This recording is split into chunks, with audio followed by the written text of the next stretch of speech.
Now it took you guys basically took a couple years. You finished the Sub Pop deal, I understand, and then you basically did this record on your own. But you guys were touring all that time. I mean, it wasn't like we're just going to stop and do the new record, because you would introduce the songs into the new songs off Infinite Arms would be introduced in sets as you guys were on the road, and you would work around it all, or how'd that whole thing go? We did. We got a little too excited, I think, at first, and we ended up, we were like, let's go get some craziness going, and we were like, let's go try to work on the soul that Muscle Shoals has in Alabama, and get some of the greatest, Wilson Pickett vibe and stuff like that, and Little Richard. So we went down there, and the original Muscle Shoals studio is a museum, but supposedly, we booked it and everything, and supposedly it was this working studio. And we get there and we find out that after we unload our U-Haul truck and stuff like that, set our shit up, and it ends up the tape machine doesn't work. Nothing's worked in that place for years. Wow. So this guy was pretty much just kind of lying to us to get us in there. And then in there also there's these two cops that kept hanging out in the studio, right.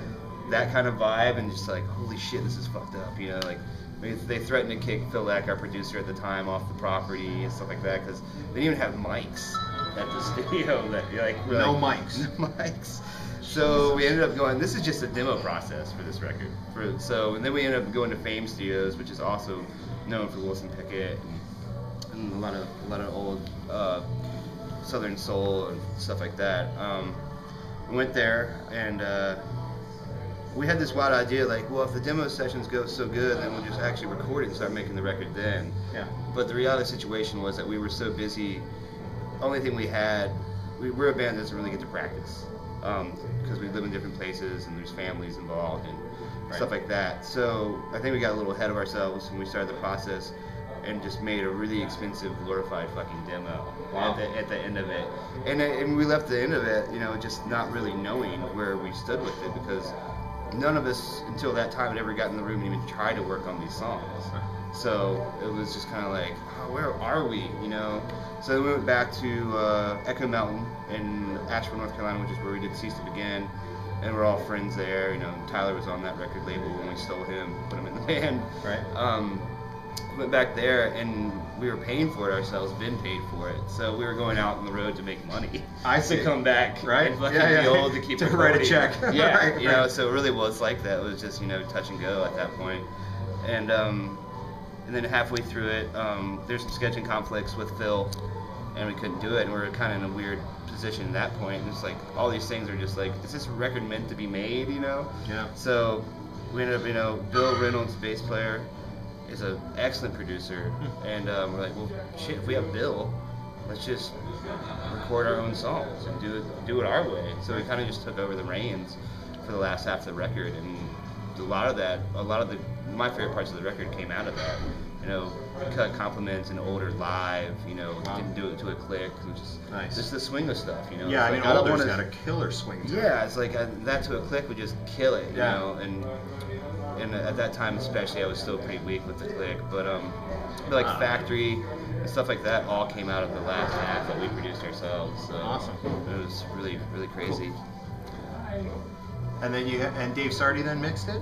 Dave Sardi mixed it. I wasn't there for that process. I kind of, I am such a drummer when it comes to I can suggest things how about a banjo there or something like that, but when it comes down to it, I'm not gonna lie to you guys. We all know where I stand. You don't need me there. Right. So I stayed back for that. But yeah, Sardi mixed it. Hi, Chris. Sardi ended up mixed it, and they had some awesome times out in LA, and finished the record out there, cut the vocals out there. Hi, Ben. Hello.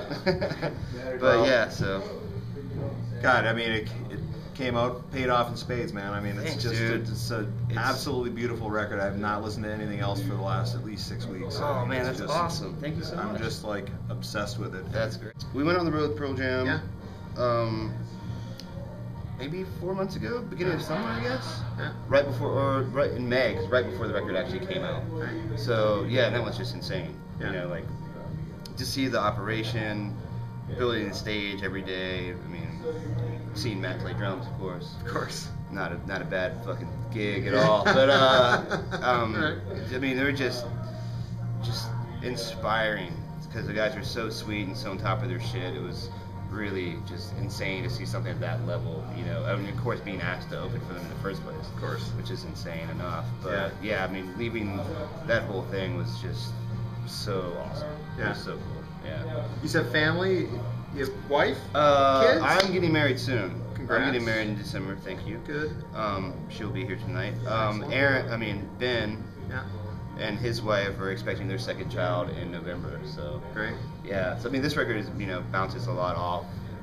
Was written a lot of it was written from Ben in Minnesota when his wife was pregnant with their first child. So there's a lot of birth imagery and stuff like that. Becoming a father for the first time. It's amazing. It's got a spiritual vibe, and there's nothing.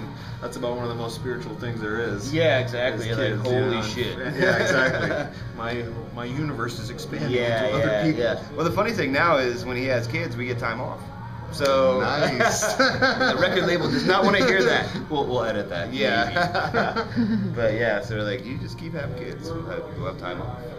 Cool. Do you have any kind of like practice tips? Do you get any do you have any kind of like, how about your your drum gods, like who's inspired? You said punker, like Bill Stevenson kind of.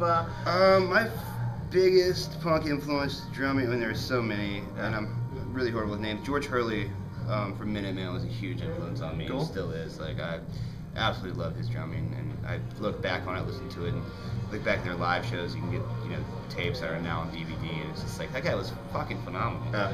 You know, of course, you know, all those dudes, you know, the Vandals, because you have Josh, you know, all that kind of stuff. I was really heavily influenced by Dave Grohl, because that's right when I Got a Kid was Nirvana came out. So I would be lying if I said Dave wasn't a huge influence on me. Yeah, great drummer. And such a great dude. But yeah, I still take lessons because I had to reel myself back in. And my drum teacher is Sean McKenzie, whose dad is Ted McKenzie, who rewrote the Buddy Rich book. Wow. So they have all crazy tips. You know, I come in and they're like, yeah, no, you suck, pro age. Yeah. So his father Ted started this thing with brushes, and he calls it Wag the Brush. Good job, Ted. But you take your brushes, and I wish I had some on my hands, but you know, keep these guys pretty locked like that. Keep the rest loose, but just take your brushes and do this. And and just warm your wrist up, and then eventually come down and touch, you know, surface, whatever you're practicing on.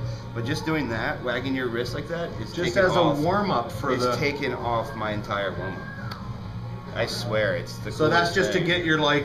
Yeah, and it's to better get your than, stroke down. Yeah, yeah, just like that. Just do it for a little while. Like, don't do anything too crazy. Yeah. But just warm your hands up for a good minute or two like that with both sticks. You can do one at a time, whatever. I do one at a time, and then both, and that's pretty much all I do before I get warmed up. Wow. Yeah, it's really that's cool. a great tip. I wonder if maybe I'll get their contact info and see if I can talk to those I guys. think Ted is making a video right now. That's amazing. It might already be made, but that's a great tip. That's like the best tip I think I've ever. It's really cool, and you know his star, Ted, his father, Sean's father, his star pupil is Jason Bittner from Shadows Fall. I mean, that's any attest to that. That guy's a badass. So, but I've even heard Ted was like, once he taught that to Jason, he was like, you know, it knocked out all my fucking warm up time. That's amazing. So I mean, I just always warm up with brushes just because they're hard. Yeah. You know, like, and it just really gets your flex going and your wrist pretty warmed up. So, you know, and then some of that, and blah, blah, blah, but that's what I do. Yoga, calisthenics. Yeah, put your feet behind your head and roll around the room. Roller skate around the arena. Hug a dolphin. Wow. Yeah.